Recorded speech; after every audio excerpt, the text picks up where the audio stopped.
नीति वचन की पुस्तक अध्याय 14 वचन 23 को अब मैं पढ़ने जा रही हूँ।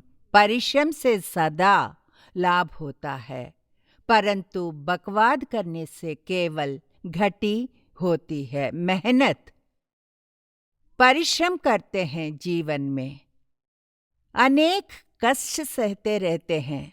जीवन में वृद्धि को चाहते हैं, हम जीवन में आशीर्वाद पाना चाहते हैं, जीवन में बीमारियों से छुटकारा पाना चाहते हैं, जीवन में भलाई चाहते हैं। हम इसके लिए कठिन परिश्रम करते हैं, लेकिन वो परिश्रम क्या हमारे लिए लाभ लाता है? एक व्यक्ति कठिन परिश्रम करता है, सुबह से लेकर देर रात तक कठिन मेहनत करता है, but at the end of the day जब वो दिन ढल जाता है और रात हो जाते हैं और बिस्तर पर जाता है, तो क्या उस मनुष्य को कोई लाभ मिलता है? जरा हम अपने बारे में सोच के देखते हैं। जो भी परिश्रम करो यहाँ पर लाभ होता है, ऐसा यहाँ पर एक ज्ञानी बता रहा है। बकवाद करने से केवल घटी होती है। इस बात पर हमें गौर करना चाहिए। हमें हमेशा आशीर्वाद पाने के योग्य बातों को ही सोच के अपनाते हैं। ये मेरे लिए है, मेरे लिए है, ये बात मेरे लिए है कहकर आशीर्वाद की एक बात को, भलाई की एक बात को, परमेश्वर जो कहता है उन बातों का हम अपने लिए लेते हैं। उस बात के पीछे परमेश्वर हमेशा एक चेतावनी भी रखता है। जो बातें असाध्य हैं उन्हें साध्य बनाने के लिए हमें क्या करना चाहिए, ऐसा एक चेतावनी परमेश्वर देता है। उस चेतावनी को हम छोड़ देते हैं।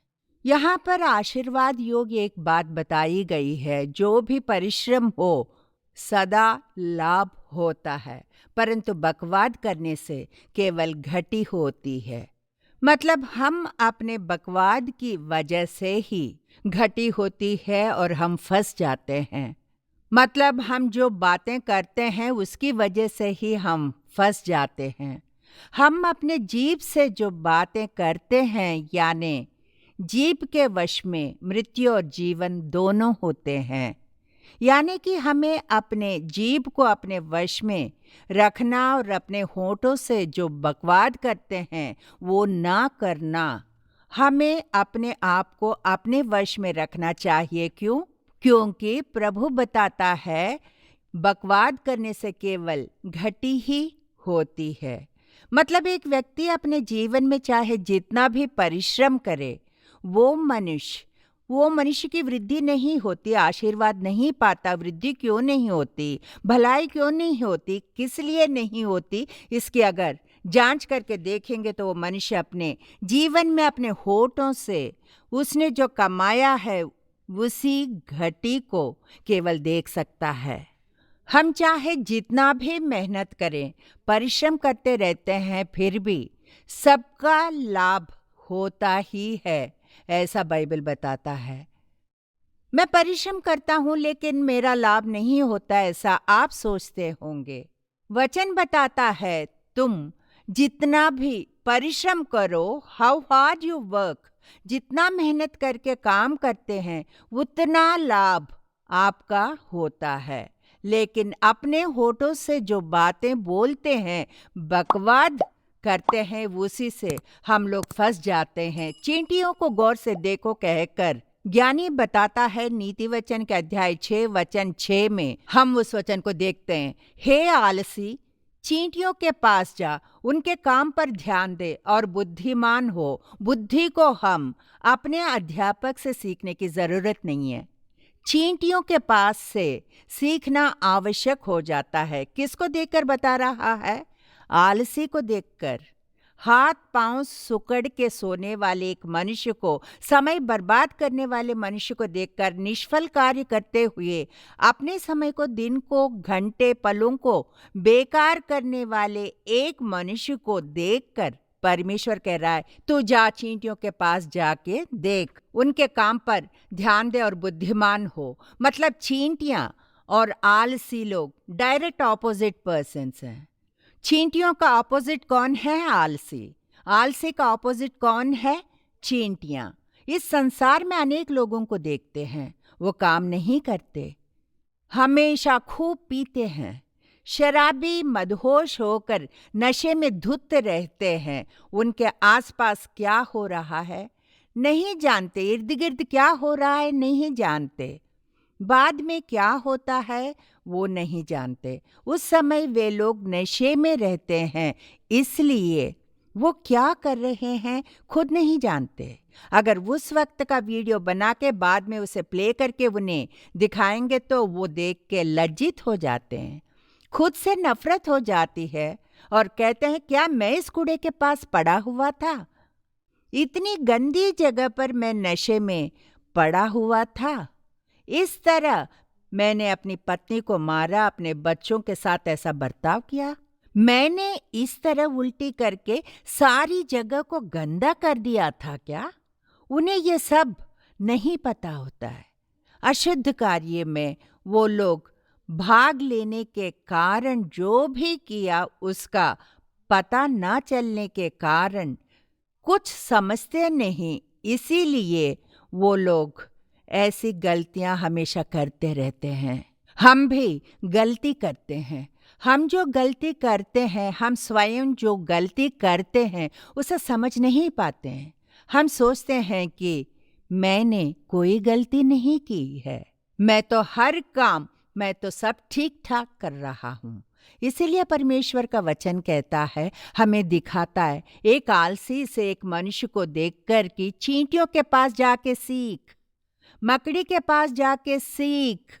मकड़ी कहाँ पे जाके जाला बनाता है?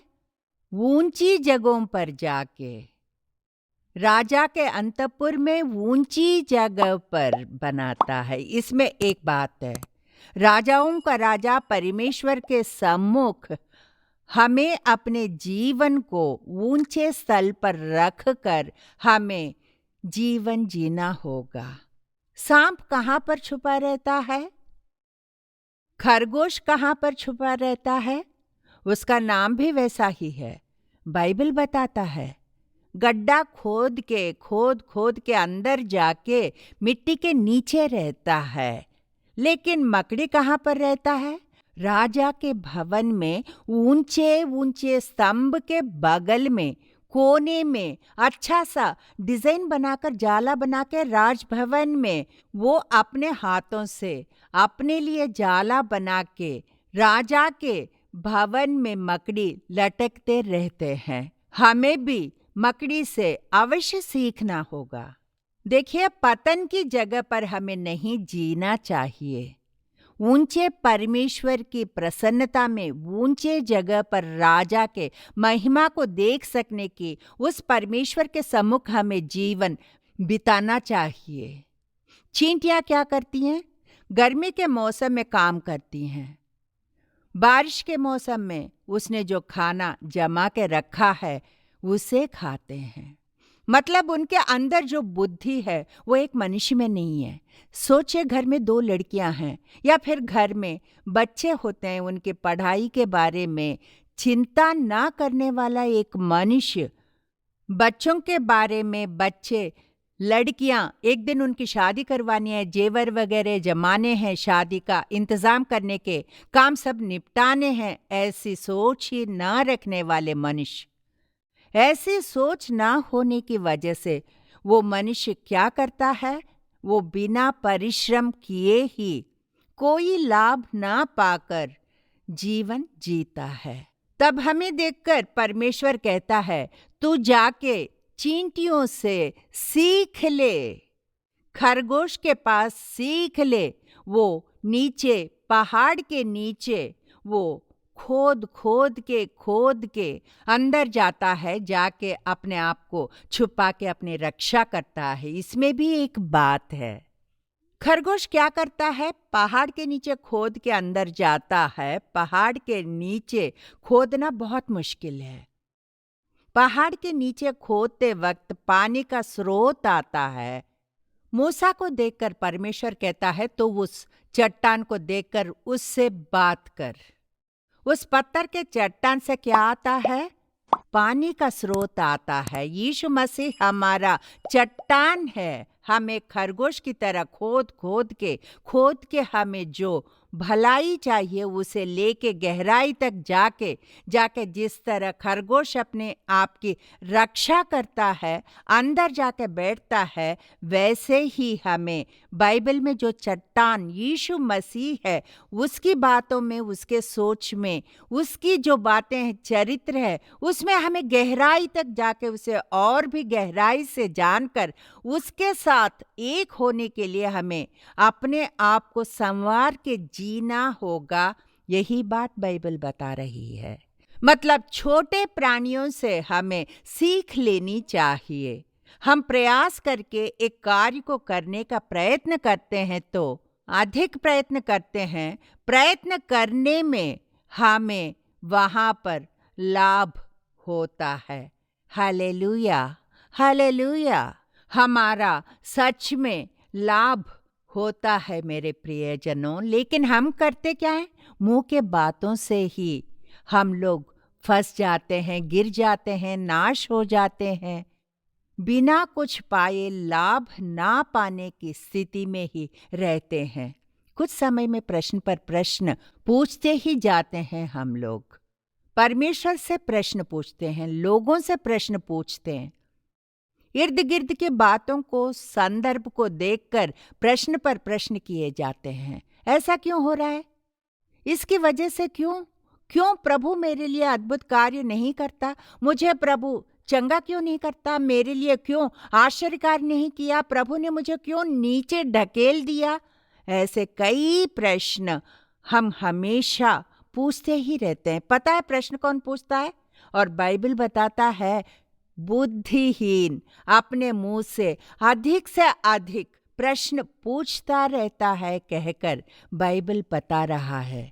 बाइबल के आधार से एक मनुष्य या एक बुद्धिहीन जो प्रश्न पूछता है, उन्हें आज हम देखने वाले हैं। ऐसे आप और मैं दोनों पूछते रहते हैं। अनजाने में हम पूछते हैं। कभी कभार हम ऐसे प्रश्न पूछते रहते हैं, इसीलिए जीवन में आशीर्वाद नहीं मिलता। जो प्रश्न पूछते हैं वो बुद्धिहीन प्रश्न होता है। हमारा प्रश्न बुद्धिहीन के प्रश्न की तरह हम भी जो मनुष्य हैं, हम भी पूछते हैं। अपने अज्ञान की वजह से पूछते रहते हैं। वो कैसे प्रश्न हैं? अय्यूब अध्याय 21 में वचन 15 को निकाल के अब हम देखते हैं। सर्वशक्तिमान क्या है कि हम उसकी सेवा करें? यदि हम उससे विनती करें तो हमें क्या लाभ होगा? हमें क्या लाभ होगा?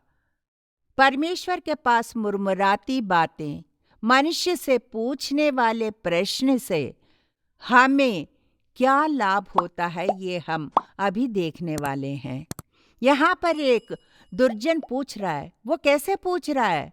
परमेश्वर की ओर देखकर प्रार्थना करने से मेरा क्या लाभ होगा? हमने ऐसा पूछा क्या?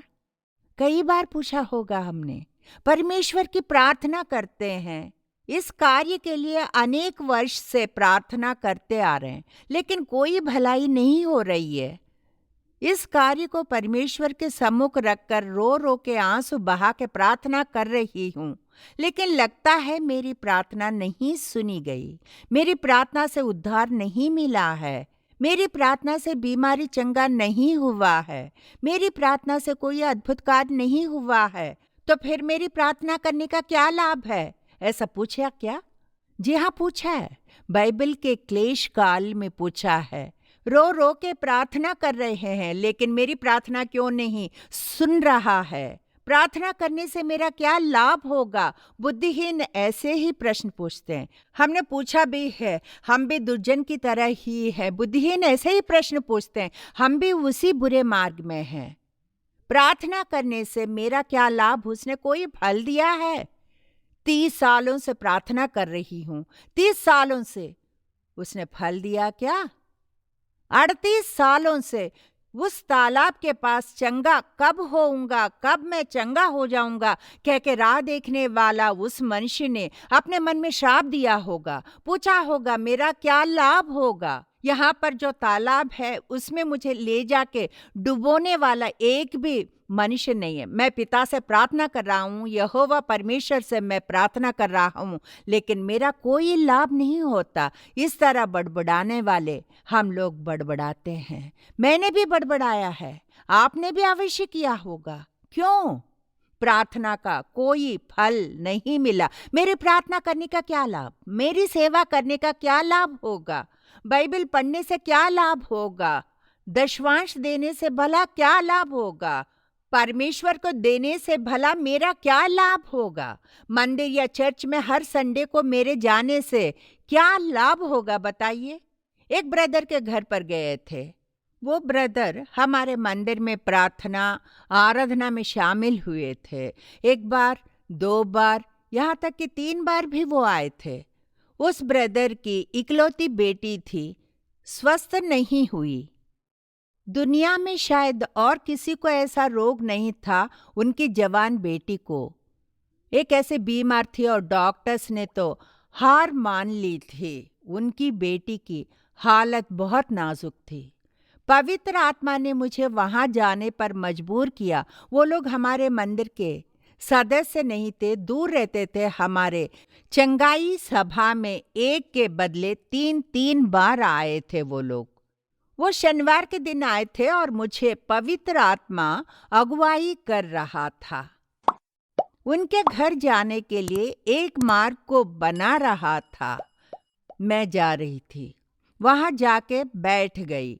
उसकी माँ रो रही थी, उसके पिता आंसू बहा रहे थे, अपनी बेटी के लिए बहुत दुखी हो रहे थे, बेटी के लिए आंसू बहा रहे थे। हे परमेश्वर, 2 सालों से हम यीशु के चरण पकड़कर प्रार्थना कर रहे हैं, हमारी बेटी को चंगा क्यों नहीं कर रहा है कह के पूछ रहे थे, बार बार पूछ रहे थे। छोटे बच्चे की तरह रो रहे थे, बातें कर रहे थे। परमेश्वर की पवित्र आत्मा मुझसे बातें कर रहा था, कह रहा था कि मैं छुटकारा दूंगा।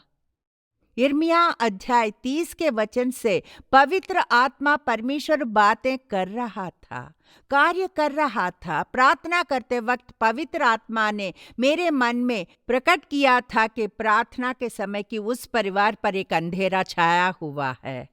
प्रार्थना खत्म होते ही, मेरे मुंह से बात निकलने से पहले ही उस बेटी ने कह दिया कि देखिए अब भी घर में ही रखा हुआ है।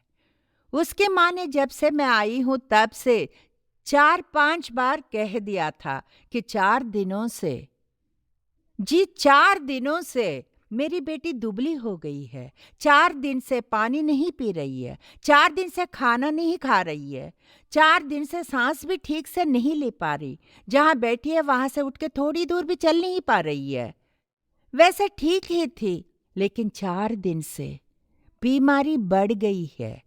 उसे चंगा करने वाले महिमान्वित यीशु पर ही विश्वास रखा है। बीमारी को चंगा करने वाले यीशु ही है, ऐसा वो सोच रहे थे। इसीलिए उन लोगों ने यीशु को खोजा था, लेकिन उनमें किसी को नहीं छोड़ा था, नहीं छोड़ा था। लोकानुसार कार्य को उन्होंने नहीं छोड़ा। तब प्रभु वहां महिमा दिखाएगा, उसकी अनुमति देगा? नहीं देगा। जी हाँ, हरगिज वो नहीं करेगा। परमेश्वर से कोई प्रश्न नहीं कर सकता, नहीं करना चाहिए। अय्यूब अच्छी तरह बता रहा है। अध्याय 21 के वचन 14 में, वचन 30 और 31 में कहता है परमेश्वर से कोई प्रश्न नहीं कर सकता और नहीं करना चाहिए। लेकिन ये पिता रो रहा था, आंसू बहा रहा था, माँ बहुत दुखी थी। परमेश्वर ने चंगाई क्यों नहीं दी? हमारे अतिक्रम। परमेश्वर को जिन कार्य से द्वेष है वो काम करने की वजह से हमारी प्रार्थना का कोई लाभ नहीं होता। नीति वचन 12 को निकाल के देखिए, हमारी प्रार्थना का उत्तर क्यों नहीं आया?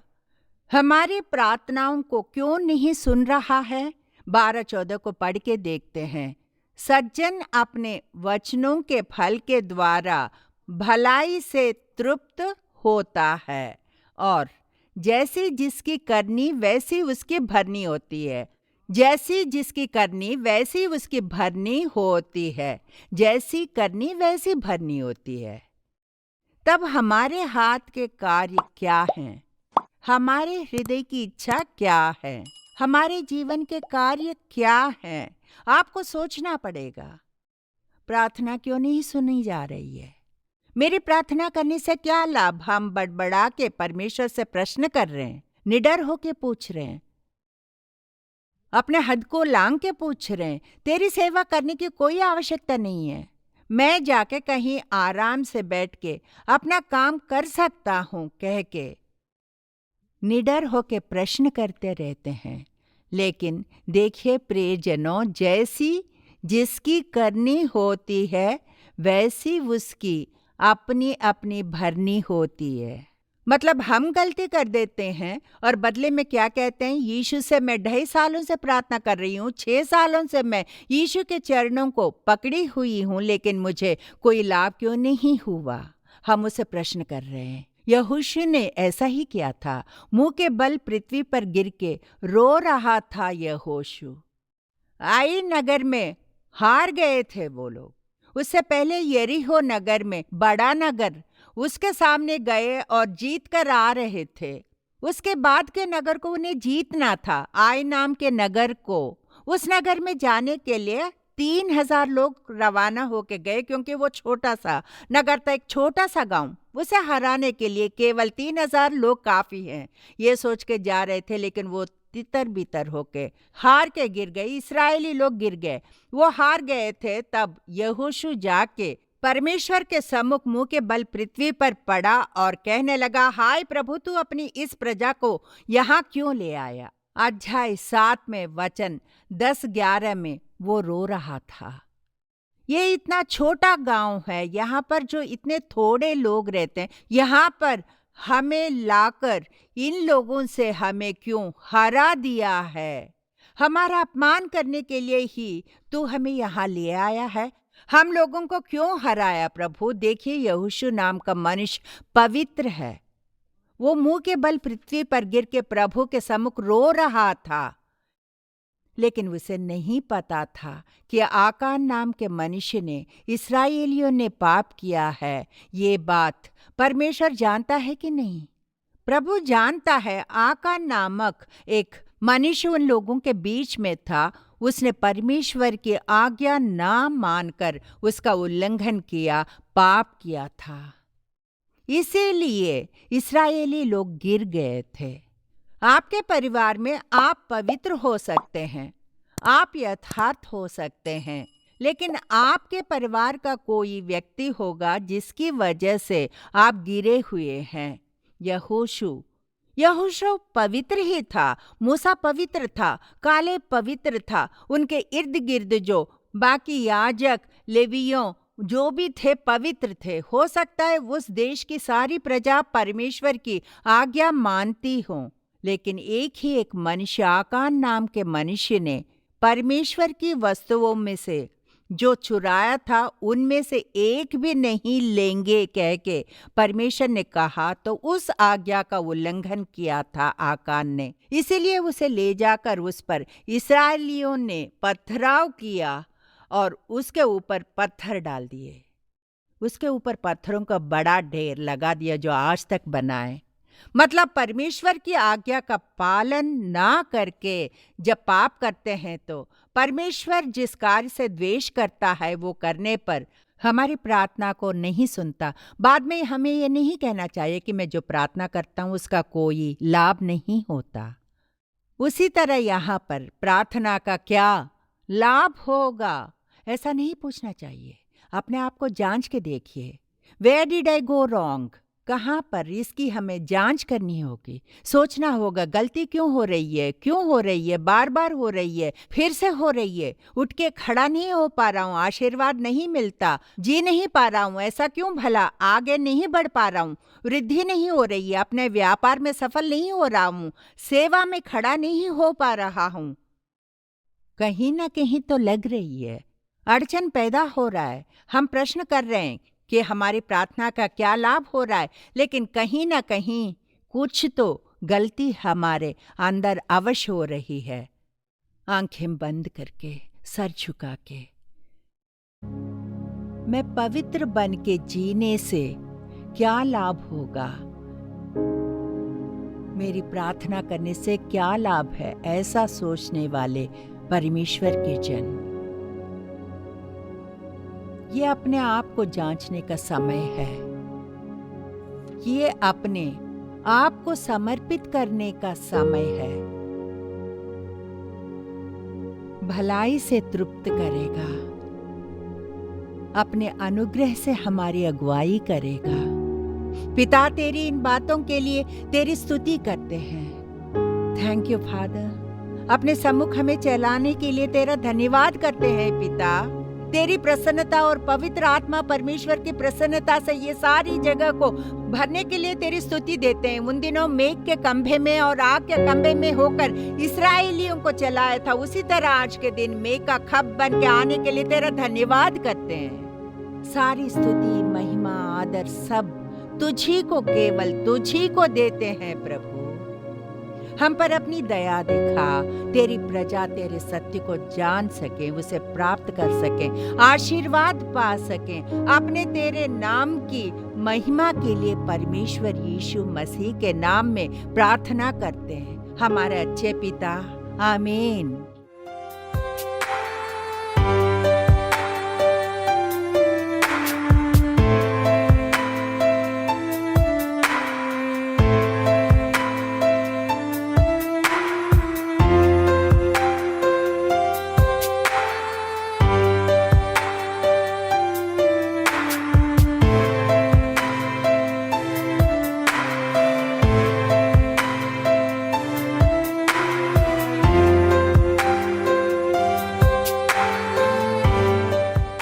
प्यारे साथियों, बहन नलनी विल्सन का विनयार्ड सेवकाई द्वारा प्रस्तुत हर रविवार सुबह 9:30 बजे से लेकर 11:30 बजे तक इसमें अभिषेक के साथ आराधना भी हो रहा है। उसमें भाग लेने के लिए कलीसिया में प्रत्यक्ष आमंत्रित करते हैं। जगह विनयार्ड सेवकाई, मंदवली बस डिपो के पास, कैनाल बैंक रोड, मंदवली, चेन्नई 28। अधिक जानकारी के लिए 9962623333 9962623333 पर कॉल करें।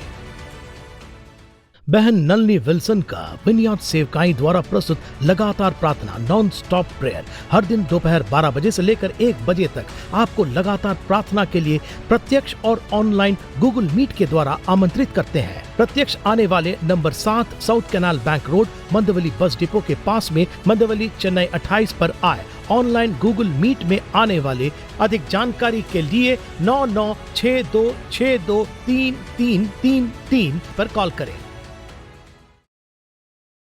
St. John's Senior Secondary School. Admissions open from kindergarten to 12th standard. Admission now in progress. Nobel laureates are not created in huge research facilities but in a humble school labs. With the incredible success of the 50 Golden Jubilee years, let your child go on a journey of imagination and creativity. St. John's.